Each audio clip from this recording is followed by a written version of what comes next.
Les 5A du Peugeot i3008 Dual Motor, transmission intégrale donc, à vivre. Et bien on commence par l'arrière, parce que c'est une voiture destinée pour les enfants. Familiale oui, mais si on est trop grand, on va taper la tête. Donc vous avez vu que ça m'arrivait pas à moi, c'est que je suis encore un enfant. On a de la place ici, on a des petits aumônières, ou la guitare, comme vous voulez. Oh, un toit ouvrant.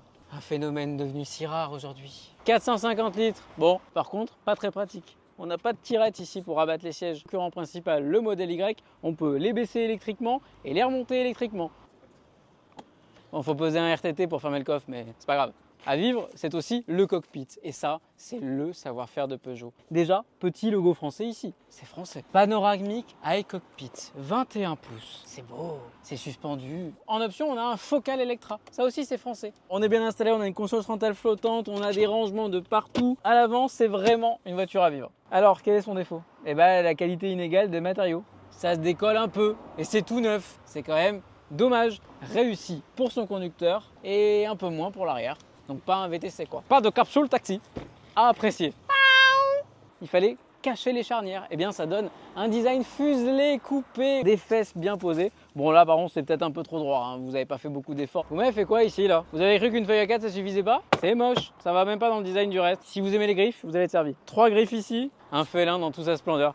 Matez le gros chat, 320 chevaux. C'est plutôt mignon non? Ça restera au goût de chacun. Je vais pas me mouiller, le chat n'aime pas l'eau, mais c'est validé. À conduire. Eh ben, en piste, ce Peugeot i3008 est vif. Dual moteur, transmission intégrale, mes petites batteries, 73 kWh. Bon, 525 km d'autonomie. On le verra dans la recharger d'ailleurs. Regarde ce petit volant très sympa, des touches qui sont pas forcément des plus pratiques. Bon, sur la route, vous l'avez vu, c'est en demi-teinte. On revient à elle toujours cette fente. La recharge, et c'est là où ça pêche. Renault Scénic, de série 22 kW en recharge alternative. Et bien ici, on est sur du 11. Sinon, on pourra prendre le pack 22, c'est en option. 160 kW en courant continu, un 20 à 80 en 30 minutes. C'est quoi? Basique, sinon moins bien que la concurrence aujourd'hui. C'est dans les standards bas du marché et ça va mal vieillir puisqu'il vient de commencer sa carrière quand d'autres seront renouvelés prochainement. À acheter!